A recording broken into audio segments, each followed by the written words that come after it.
তো বন্ধুরা, আমার পালসার N160 বাইকটি দিনের ফার্স্ট স্টার্টে ইঞ্জিন থেকে একটি অদ্ভুত রকম নয়েজ আসে।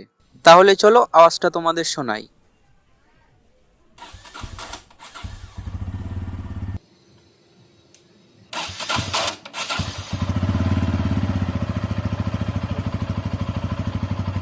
আর এই আওয়াজটি শুধু দিনের ফার্স্ট স্টার্টেই আসে। আমি আরেকবার ইঞ্জিন স্টার্ট করছি, কিন্তু দেখবে এবার কোনো আওয়াজ আসবে না।